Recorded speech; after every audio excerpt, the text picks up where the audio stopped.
Snow, mountains, cable cars and the French. Now this isn't a lost ski resort tucked away in the snowy foothills of Mont Blanc. This is North America. Quebec may well be the second largest province in Canada, but French is the official spoken language and the distinctly European flavour doesn't end there. Because here, in the quaint Laurentian resort of Tremblant, even the buildings look like they've been plucked straight out of the French Alps. Mont-Tremblant is a huge mountain. We're skiing on 4 sides.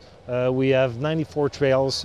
Steepest run is a dynamite at 42-degree steepness, so terrain for everyone around. The town has been a popular destination since the first snow train arrived in 1927, although it can't have been easy for those early snowgoers, as it wasn't until the 1930s that a resourceful local built a ski lift here.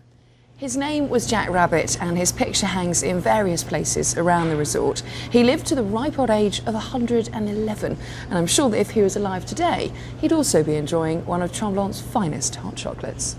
And of course, you can't come to a ski resort and not get down to a bit of skiing, even if your skills on the slopes are a little bit rusty. Now, if you were going to compare this to somewhere in Europe, what's Tremblant like? I would say it's a little bit like the Pyrenees, like Andorra, compared to the Alps, which is a very beautiful place that has a lot to offer. And what this place has to offer in abundance is space. So whether skiing or boarding, there's plenty of room for everyone on the slopes. Perfect if, like me, you're not too confident on crowded runs. Well, actually, for not having done this for absolutely years, I think I'm doing okay. And the terrain here is amazing and the conditions are just perfect. How do you think I'm doing, Donald? I think you're doing just great. Oh, yes. Prior to now, if you'd said to me curling, I'd have thought of hair tongs, but apparently there is a different kind of curling. And Francois here, who is armed with a brush and some stones, you're going to show me what this is all about and make me into a champion. We'll try. Okay, so what's the aim of this? What are we trying to do? Well, you try to get as close as possible to the bullseye of the circle by sending your stone to the other end. First of all, grab your stone, push forward with your right foot, and you can have weight on the stone and on your left foot. As simple as that. Do you want to have a go? Definitely. All right, well, I'm ditching the brush. Okay. You've got your brush. Yes. I've got my stone. Yes. Power in my right leg. Definitely. Ready with the brush. Ready with the brush. Okay, 1, 2, 3. Oh, God. Oh, come on, Francois. There we go. Get it, go. I don't think there's any danger of me making the Winter Olympics curling team quite yet. Realising you're never going to live your Olympic dream is a bitter pill to swallow. Fortunately, a local delicacy is on offer to sweeten the defeat. Bonjour. Hello, how are you today? Fine, thank you. Yes. I'm after some of your maple syrup taffy on snow, please. No problem, but do you like sweet? I do like sweet. Oh yes, perfect. But your stick. Thank you. Come with me outside, Okay. I'll show you. Maple taffy or tir d'érable is a tradition that predates the arrival of the French in the late 16th century and is made by heating maple sap to over 160 degrees centigrade, then pouring onto fresh and, more importantly, clean snow. Okay, it's ready. Just turn it. Yeah. Perfect, good job. Now I've got to eat it. Eat it. Ooh. Oh, it's like...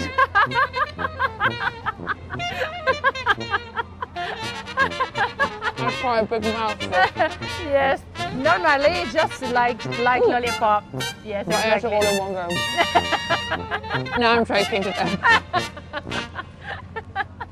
Tremblant may not have as many ski runs as somewhere, say for example like the French Alps, but there is so much that is going on off the slopes and it still has that quaint European feel. Of course, you don't have to stay within the confines of the resort. In fact, one of Quebec's favourite winter pastimes involves getting out there into the wilderness. So, who can do this? I've seen people doing snowshoeing. They were like 80 years old. Wow. To some kids were 2 or 3 years old. So it's really for anybody. It's actually, I have to say, I was quite sceptical. I'm actually really enjoying it. It's really good fun. Snowshoeing was once a means of survival for the indigenous Americans hunting for food during the cold winter months. Nowadays, largely thanks to freezers and supermarkets, they're mainly used for recreation. This is what happens when you don't wear a snowshoe. Your foot gets stuck onto like your waist in the snow.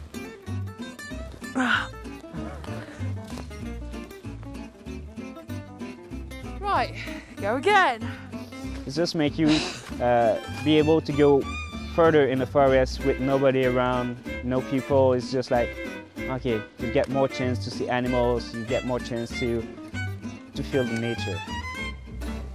Quebec City is the capital of the province, and overlooking it is Mont-Sainte, a three-sided mountain haven for city-dwelling snow lovers. I'm more than half a kilometre up here and you can see some of the most incredible views of the St Lawrence River, which despite being 30 miles wide in places is partly frozen. And not only is the river frozen, so are many of the surrounding waterfalls. So if you've got a head for heights and are a lot braver than I am, then how about this? It's called ice canyoning, and the idea is you abseil down the face of the frozen waterfall. Now they say it's good for all the family. I think I'm going to try and stick to skiing though. Well, we are operating summer canyoning since many years, and it seemed logical for all the skiers to offer this winter activity. We do receive families and kids even. It's an easy activity because you're stable on ice, so there's no much physical effort for your muscles. The mental effort is still there because it's impressive, but it's easy technically. I'm not so sure I would describe it as easy. It's certainly not as easy as an exhilarating ride on one of these.